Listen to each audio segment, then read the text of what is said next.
अस्सलाम वालेकुम। जी, वेलकम। आप देख रहे हैं मेरा YouTube channel physics right with RI. मैं हूं इशफाक खान।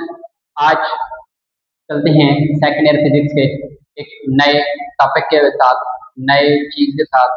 आज हम कंटिन्यू करते हैं सेकंड ईयर फिजिक्स का चैप्टर नंबर 14, जो कि है सिंपल हार्मोनिक मोशन के बारे में। सिंपल हार्मोनिक मोशन का ही आगे एक ये टॉपिक है, इसका नाम है सिंपल पेंडुलम। सिंपल पेंडुलम को आज हमने पढ़ना है। आज इसके बारे में कंप्लीट हमने गाइडलाइंस लेनी है। सिंपल पेंडुलम के सिंपल पेंडुलम सबसे पहले देखेंगे होता क्या है। कहता है a simple pendulum consist of a small but heavy solid mass. यानी कि जो सिंपल पेंडुलम होता है उसके अंदर दो बातों का खास ध्यान रखा जाता है। सिंपल पेंडुलम क्या होता है, एक छोटा सा लेकिन जिसका जो मैस है वो बहुत ज्यादा हो, साइज में बहुत ही स्मॉल हो लेकिन मैस में बहुत ज्यादा हो। वो एक बॉब टाइप की गोली टाइप ली जाती है और उसको सस्पेंड किया जाता है, बांध के लटकाया जाता है। किसके साथ लटकाया जाता है? To a rigid support. ऊपर ये एक रिजिड सपोर्ट के साथ, एक कोई हार्ड सपोर्ट के साथ लगाया जाता है थ्रू आ लाइट इनएक्सटेंसिबल स्ट्रिंग। यानी कि जो एक रस्सी ली जाती है, एक रस्सी के साथ बांध के उसको लटका दिया जाता है। अब रस्सी की फिर तो ये यहाँ पे कुछ प्रॉपर्टीज होनी चाहिए जिसके साथ हमें सिंपल पेंडुलम बनाना है, बांधना है, रखना है। कौन कौन सी? कि जो रस्सी होनी चाहिए वो लाइट होनी चाहिए। लाइट का मतलब है बिल्कुल हल्की होनी चाहिए।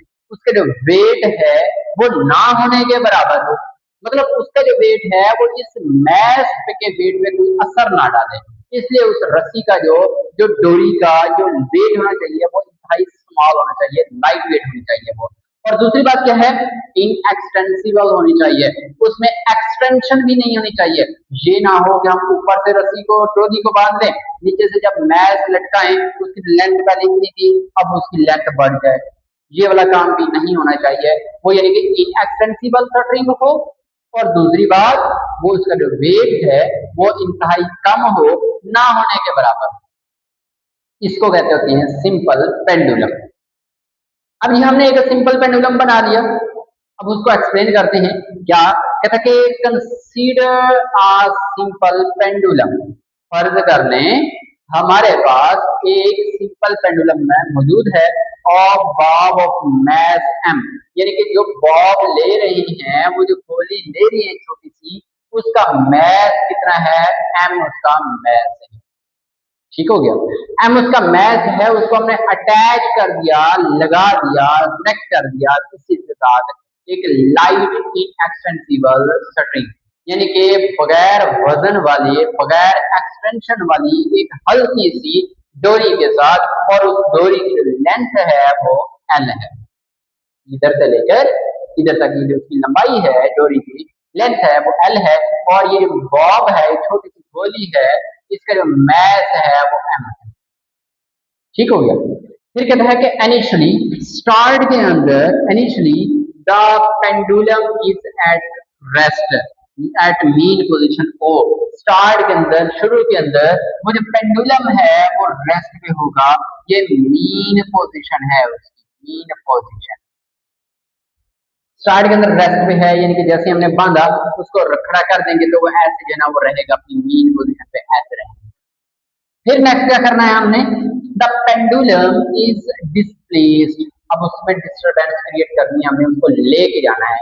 कहाँ पे? From mean position. Mean position से हम उसको लेके जाएंगे at a small angle theta two the extreme position. यानी कि जो मीन पोजीशन पे जो हमारे पास वो था ना पेंडुलम, हमने क्या किया? उसने एक छोटे से एंगल से उसको डिस्टर्ब किया। ये मौजूद था, इधर से हम थोड़ा सा एंगल उसको डिस्टर्ब करके लेके गए हैं, यहाँ पे लेके गए। ये जो पोजीशन है ये एक्सट्रीम पोजीशन है उसकी। और ये इनके दरमियान जो एंगल बनेगा वो शुरू के अंदर, और यहाँ पे ये जो एंगल बनेगा वो एंगल कौन सा होगा, कितना होगा? वो थीटा एंगल होगा। ठीक हो गया। और ये उसकी एक्सट्रीम पोजीशन है, ये वाली उसकी एक्सट्रीम पोजीशन हो गई। फिर कहता है कि when the mass is released. Extreme position पे पहुंचे हुए पी पे, वहां पे इस पोजीशन पे हमने मैथ को छोड़ देना है, रिलीज कर देना है एट एक्सट्रीम पोजीशन पे, then a restoring force acts on the pendulum towards mean position. जैसे ही हम इसको लेके आए मीन पोजीशन से एक्सट्रीम तक, इधर से आके हमने इसको छोड़ दिया, रिलीज कर दिया। अब उस रिलीज करने से उस पे एक रीस्टोरिंग फोर्स एक्ट करेगी। वो रीस्टोरिंग फोर्स क्या करेगी, इस पेंडुलम को वापस लेके जाना चाहेगी towards the mean position, towards mean position पे लेके जाएगी। देन फिर क्या होगा, due to restoring force the pendulum oscillate to and fro, यानी कि जो पेंडुलम है वो ऑसिलेट करना शुरू कर देगा to and fro under the action और ड्यू टू ग्रेविटी। यानी कि इधर से जाएगा पेंडुलम ओ की तरफ, ओ से रुकेगा नहीं इनर्शिया की वजह से, आगे चला जाएगा, ये चला जाएगा दूसरी एक्सट्रीम की तरफ, दूसरी एक्सट्रीम से फिर दोबारा वापस आना शुरू हो जाएगा, ये फिर मीन पे, फिर भी नहीं रुकेगा, फिर आप उससे आगे निकल जाएगा ये वाला पहले वाली एक्सट्रीम की तरफ। तो इसी तरीके से जो है ना वो जो पेंडुलम है वो ऑसिलेट करता रहेगा, ऐसे चलता रहेगा, अपनी वाइब्रेशंस को दोहराता रहेगा बार बार, और ग्रेविटी की वजह से सारा काम चलता रहेगा, एक्शन है ड्यू टू ग्रेविटी। इस पे ग्रेविटी भी एक्ट कर रही होगी डाउनवर्ड, लेकिन वो रुकेगा नहीं। फिर कहता है एट एक्सट्रीम पोजीशन, वो जो एक्सट्रीम पोजीशन है ना कौन सी, पी वाली, ये वाली, the weight of the body makes an angle theta, यानी कि जो वेट है बॉडी का, मतलब उस मैस का, जिस छोटा सामने मैस लटकाया हुआ है उसका जो वेट है वो एंगल थीटा बना रहा है मीन पोजीशन के साथ, with the direction of the string, string के साथ। We can resolve weight into its rectangular components. जो वेट होता है किसी भी बॉडी का वो हमेशा वेट एक्ट करता है डाउनवर्ड पोजीशन में। वो ऑब्जेक्ट इधर है, वेट एक्ट करेगा नीचे डाउनवर्ड पोजीशन में। ऑब्जेक्ट इधर से इस तरफ पहुंच गई, वेट एक्ट करेगा डाउनवर्ड पोजीशन में। ऑब्जेक्ट जहां पे जैसे मर्जी है वेट एक्ट करेगा डाउनवर्ड पोजीशन, ठीक है। अब यहाँ पे पेंडुलम हमारे पास स्टार्ट में यहाँ पे ऐसे था, अब पेंडुलम पहुंच गया इधर से ये ऐसे करके इस जगह पे ये वाला, लेकिन जो वेट है वो एक्ट करेगा डाउनवर्ड। अब पेंडुलम जो है वो इधर से ऐसे है, ये वाला पेंडुलम यहाँ पे मौजूद है, लेकिन जो वेट एक्ट करेगा वो डाउनवर्ड एक्ट करेगा, वेट की फोर्स जो लग रही होगी वो डाउनवर्ड लगेगी। और अगर हम स्ट्रिंग के लिहाज से देखें तो स्ट्रिंग और वेट के दरमियान एक छोटा सा एंगल बनेगा जिसको हम नाम देंगे थीटा का। यानी कि इसका मतलब है अगर हम इधर ही इसको रिजॉल्व करना शुरू कर दें, ये उस स्ट्रिंग वाली लाइन हो गई, और इसी पे एक ये नीचे की तरफ ये वेट एक्ट करेगा डब्ल्यू, और इनके दरमियान ये एंगल बनेगा थीटा। अब इस वेट का जो है वो दो कंपोनेंट बनेंगे, क्योंकि स्ट्रिंग की तरफ भी है और ये नीचे की डाउनवर्ड भी है। दो कंपोनेंट बनेंगे, एक वर्टिकल कंपोनेंट बनेगा वेट का, और एक जो है वो हॉरिजॉन्टल कंपोनेंट बनेगा। कैसे बनेंगे, कहते हैं नेक्स्ट, कहता है द कंपोनेंट, वो हिस्सा, वो कंपोनेंट जिसका वेट का जो कि है डायरेक्शन ऑफ द लेंथ है, जो वेट का ये वाला इस डायरेक्शन में जो कंपोनेंट जाएगा वेट का वो होगा एम जी कॉस थीटा। जो इस डायरेक्शन में ये जा रहा होगा in the direction of the length वो होगा M G cos theta, but will be opposite to the tension in the string, लेकिन टेंशन के वो ऑपोजिट होगा, यानी कि वो M G cos theta downward direction में होगा, वेट है क्योंकि डाउनवर्ड इस डायरेक्शन में जाएगा इन the direction of the length, लेकिन उसी जो टेंशन टी है वो लगेगी अपर डायरेक्शन में, वो चाहेगी इस रस्सी को, इस मैच को ऊपर की तरफ खींचेगी, लेकिन जो वेट की फोर्स है वो इसको नीचे की तरफ खींचेगी। दोनों जो है ना वो ऑपोजिट डायरेक्शन हो जाएंगे, टेंशन स्ट्रिंग के ऑपोजिट हो जाएगा, और उस कंपोनेंट का नाम क्या होगा, एम जी कॉस थीटा, जो कि डाउनवर्ड डायरेक्शन में ये रहेगी। जबकि एक दूसरा कंपोनेंट है of weight which is perpendicular to the length of the string, जो कि लेंथ है उसी लेंथ के परपेंडिकुलर डायरेक्शन में ये लगेगा, इस कंपोनेंट का नाम क्या होगा, एम जी साइन थीटा। अब एम जी कॉस थीटा उधर लगा और एम जी साइन थीटा इस तरफ लगेगा, जो उसको लेके जाएगा मीन पोजीशन की तरफ, ठीक हो गया। Length of the string will be M G sine theta. ठीक हो गया। अब वेट के टोटल दो कंपोनेंट, दो हिस्से बन गए। एक हॉरिजॉन्टल कंपोनेंट कहलाएगा जो कि लेंथ की डायरेक्शन में है, टेंशन टी के ऑपोजिट में है, वो है mg cos थीटा। जबकि एक दूसरा कंपोनेंट होगा वेट का जो कि मीन पोजीशन की तरफ होगा और उस टेंशन टी के या लेंथ एल के या पहले जो कंपोनेंट बनाया है mg cos थीटा उसके क्या होगा, वो परपेंडिकुलर पे होगा। ठीक हो गया, ये दो कंपोनेंट आ गए। अब जो नेक्स्ट है कहते हैं no we can see that, हम देखते हैं कि देयर इज नो मोशन, कोई मोशन मौजूद नहीं है, ऑब्जेक्ट मूव नहीं कर रही। मोशन ऑफ सिंपल पेंडुलम किस तरफ, अलोंग द स्ट्रिंग, स्ट्रिंग है ना जो रस्सी है जिस सिमत में। अब ये जो पेंडुलम है इसी रस्सी की सिमत में नीचे या ऊपर तो नहीं जाता ना, जो पेंडुलम है रस्सी है इधर ये वाली और mg cos थीटा है वो नीचे वाला, लेकिन रस्सी की डायरेक्शन में वो नहीं जा रहा, कहीं पे भी नहीं जा रहा, लेकिन कहां से कहां जाएगा, अराउंड द स्प्रिंग। क्यों, because component of weight mg cos theta and tension t cancels effect due to opposite direction. यानी कि mg cos थीटा है उसमें नीचे की तरफ, जबकि टेंशन t है मौजूद है वो है ऊपर की तरफ। जो टेंशन t है वो वाला और जो mg cos थीटा है ये नीचे की तरफ, ये दोनों आपस में एक दूसरे को कैंसल आउट कर देंगे।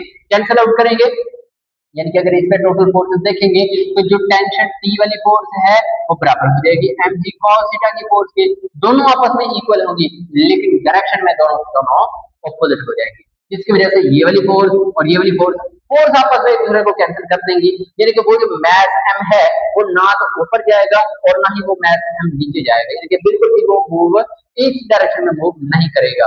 वो जाएगा तो कहाँ जाएगा, वो या तो इधर से इस जगह से इधर जाएगा या इसी जगह से इस तरफ आएगा, ऊपर और नीचे वो मूव बिल्कुल भी नहीं करेगा। ठीक हो गया, यही बात की है। देन द परपेंडिकुलर जो कंपोनेंट होगा ऑफ वेट का प्रोवाइडिंग रीस्टोरिंग फोर्स, क्योंकि mg cos थीटा वाली साइड से तो बिल्कुल फोर्स नहीं लग रही ना उस पे, अब ना ऊपर ना जा रहा है ना नीचे जा रहा है। फिर एक कंपोनेंट बाकी बचता है वो है mg sin थीटा, मतलब जो mg sin थीटा है वही प्रोवाइड करेगा हमें रीस्टोरिंग फोर्स जो कि उस मैस m पे लगेगी, और वो जो मैस m है रीस्टोरिंग फोर्स की वजह से आएगा ओरिजिन की तरफ, मीन पोजीशन की तरफ। यानी कि F is equal to minus of mg sin theta. mg sin theta वही वेट हो गया क्योंकि वो परपेंडिकुलर कंपोनेंट की वजह से लगेगा, माइनस sin थीटा आ गया। F क्या है, वो रीस्टोरिंग फोर्स लग रही है, माइनस लगाया। माइनस क्यों लगाया, वो डायरेक्शन को शो करता है हमेशा मीन पोजीशन वाली साइड पे, क्योंकि हमने पीछे ऑलरेडी पढ़ा हुआ है ये सारी।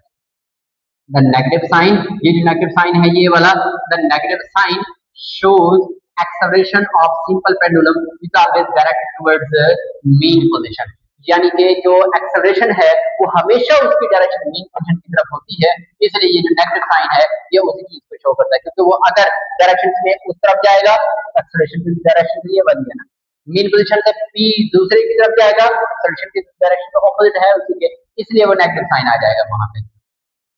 चलते next, according to Newton second law, according to Newton second law, Newton का सेकंड लॉ क्या था, F is equal to ma, ये भी फोर्स की वैल्यू है, ऊपर भी हमने फोर्स की वैल्यू निकाली है।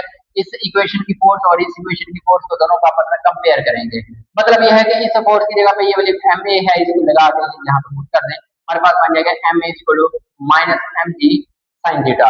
m से ये वाला m कैंसिल आउट हो जाएगा, बाकी यहाँ से ये एक्सेलरेशन a बचेगा, ये नीचे आ गया, यहाँ से बाकी जो भी g sin थीटा बचेगा वो भी दोनों के नीचे आ जाएगा, साथ में माइनस भी वैसे के वैसा नीचे आ जाएगा। ठीक हो गया। फिर कहते हैं इफ द एंगल थीटा, हमने पहले ही कहा था कि वो जो चीज है, वो जो ऑब्जेक्ट है, वो जो मैस है, तो हमने थोड़ा सा डिस्प्लेस किया, बहुत ज्यादा नहीं किया, थोड़ा सा डिस्प्लेस किया। ये जो एंगल थीटा है बहुत ही स्मॉल होगा, बहुत ही छोटा होगा, बहुत ही कम होगा। अगर किसी जगह पे थीटा की वैल्यू कम है और उसको साइन के अंदर लगा दें तो उसकी जो कीमत है वो तकरीबन तकरीबन वही थीटा वाली वापस आ जाती है। यानी कि अगर हम लगा देना साइन 0.0003 डिग्री, तो वो उसका जो आंसर है वो भी वही आ जाएगा, 0.0003 आंसर आ जाएगा, उसी के करीब 3 आ जाएगा। इसलिए साइन थीटा इज यानी कि स्मॉल वैल्यू के लिए, सिर्फ स्मॉल के लिए, अगर बड़ी लगाते हैं फिर बराबर नहीं होता कभी। Sine theta approximately equal to theta, तो जहाँ पे ये साइन थीटा जो लिखा हुआ था ये वाला, इसकी जगह पे हमने क्या पुट कर देना, थीटा पुट करेंगे तो ये बन जाएगा ए इज इक्वल टू माइनस जी और साइन थीटा की जगह पे आ जाएगा ये थीटा। जबकि जो एंगुलर डिस्प्लेसमेंट की डेफिनेशन के मुताबिक एंगुलर डिस्प्लेसमेंट जो होता है वो बराबर होता है total distance per unit time के बराबर, एस ओवर टी के बराबर होता है। तो यहाँ से वही थीटा की जगह पे भी हमने ये वाली वैल्यू पुट कर देंगे, A is equal minus G as it is आ गया, एस ओवर टी आ जाएगा, एस ओवर एल है और यहाँ पे टी नहीं है, डिस्प्लेसमेंट जो है displacement over per unit length होता है, displacement per unit distance per unit length होता है। तो ये बन जाएगा minus G S over L के बराबर आ जाएगा, minus G S over L के बराबर आ जाएगा for a very small angle, क्योंकि एंगल बहुत स्मॉल है, वही बार बार रिपीट हो रही है बात कि एंगल बहुत स्मॉल है, एंगल बहुत स्मॉल है, फिर जो उसका डिस्प्लेसमेंट होगा इधर से लेकर इधर तक वाला ये वाला, और उसकी जो आर्क होगी वो तकरीबन आपस में बराबर होंगे, क्योंकि वो जाएगा तकरीबन इस ऐसे करके, लेकिन एंगल जब थीटा हो ना स्मॉल, फिर ये वाली स्ट्रेट लाइन से वो रिप्रेजेंट करें या ऐसे थोड़ी सी कर्व में करें तो वो एक्स, स्ट्रेट लाइन करेंगे तो एक्स हो जाएगा, कर्व में होगी तो वो एस कहलाएगा। कर्व जो है वो आर्क लेंथ कहलाती है, आर्क लेंथ और डिस्प्लेसमेंट दोनों आपस में तकरीबन क्या हो जाएंगे, सेम हो जाएंगे, displacement X is equal to arc length S. तो जहाँ पे एस लगाया हुआ है हमने, उस एस की जगह पे हमने पुट कर देना है क्या चीज, एक्स पुट कर देंगे, फिर ए इक्वल माइनस जी ओवर एल इंटू एक्स बन जाएगा। फिर कहता है कि if the length L of pendulum does not change, क्योंकि उसकी जो लेंथ है ना जो हमने डोरी यूज की हुई है, हमने ऑलरेडी कहा हुआ है कि इनएक्सटेंसिबल है, वो बढ़नी नहीं चाहिए, तो बढ़ेगी नहीं जब वो उसकी लेंथ वही रहेगी, वही सेम रहेगी, जब जब उसकी लेंथ ही सेम रहेगी तो लेंथ तो चेंज नहीं होगी। जबकि जो जी की वैल्यू है, जी क्या है, वो ग्रेविटेशनल कांस्टेंट है, उसकी वैल्यू भी फिक्स होती है, जी इज इक्वल टू 9.8 मीटर पर सेकंड स्क्वायर, वो भी कभी भी चेंज नहीं होती। जब दोनों को डिवाइड करेंगे तो ये दोनों जब चेंज नहीं है तो इसका आंसर हमेशा सेम आता जाएगा, बाकी चेंज होती रहेगी तो ये वाली चीज चेंज होती रहेगी ना। तो G over L is equal to R constant, तो जी ओवर जो एल है ये दोनों क्या हो जाएंगे, ये दोनों कांस्टेंट हो जाएंगे। फिर जो ये वाला रिलेशन है ये कैसा बन जाएगा, ए इज इक्वल टू माइनस आ गया, जी ओवर एल की जगह पे कांस्टेंट आ गया, बाकी जो एक्स है वो वैसे का वैसे ही सेम आ जाएगा। जबकि अगर हम देखें तो हमारे पास एक प्रोपोर्शनैलिटी इक्वेशन बन गई, ए इज इक्वल टू ये कांस्टेंट है, कांस्टेंट जब खत्म करेंगे तो हम एक प्रोपोर्शनैलिटी की अलामत लगा देंगे और साथ में आ जाएगा क्या चीज, वो एक्स। ये क्या शो करता है, A is proportional to the negative of displacement, negative के साइन शो करता है कि जो एक्सेलरेशन है वो हमेशा उसकी डायरेक्शन मीन पोजीशन की तरफ ही होती है, लेकिन डिस्प्लेसमेंट और एक्सेलरेशन आपस में ऑपोजिट डायरेक्शन में होते हैं। और ये A is proportional to displacement show करता है कि वो जो मोशन है वो क्या चीज है, सिंपल हार्मोनिक मोशन है। तो हमने यहाँ तक ये प्रूव कर दिया कि जो सिंपल पेंडुलम की जो मोशन है वो सिंपल हार्मोनिक मोशन होती है, क्योंकि अगर ये वाला रिलेशन आ गया तो वो चीज सिंपल हार्मोनिक मोशन को जाहिर करती है, शो करती है। अगर ये रिलेशन ना आता तो ये सिंपल पेंडुलम की मोशन है, सिंपल हार्मोनिक मोशन फिर नहीं थी। ठीक हो गया, आगे जाती है एंगुलर वेलोसिटी, फिर निकाल लेते हैं इससे, क्योंकि वो सिंपल हार्मोनिक मोशन तो ये बन गई। एंगुलर वेलोसिटी निकालने के लिए हमारे पास एक रिलेशन होता है A is equal to minus omega square X का।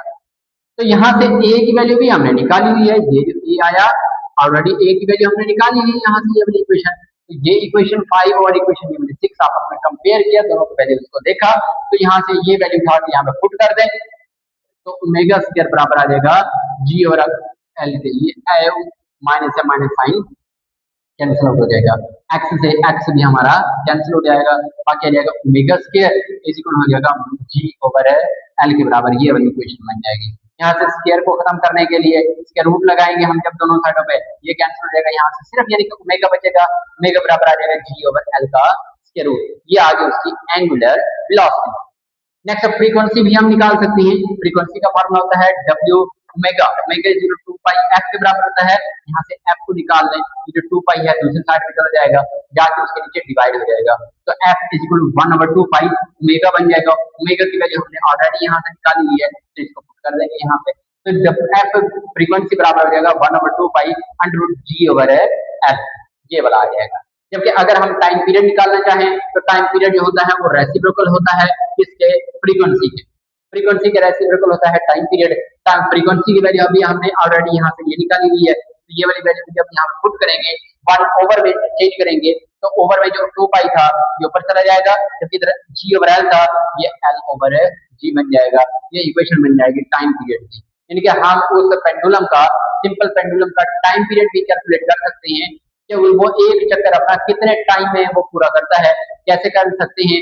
अगर हमारे पास उस स्ट्रिंग की, उस डोरी की लेंथ का हमें पक्का पता हो तो हम जी की वैल्यू 9.8 लगा के उसके अंदर फिट करके हम आसानी से उसका टाइम पीरियड भी फाइंड कर सकते हैं। मजीद ये है, अगर हम इस रिलेशन पे थोड़ा सा गौर करें तो हमें क्या पता चलेगा? हमें पता चलेगा कि जो टाइम पीरियड होता है वो डायरेक्टली प्रोपोर्शनल होता है किस चीज के?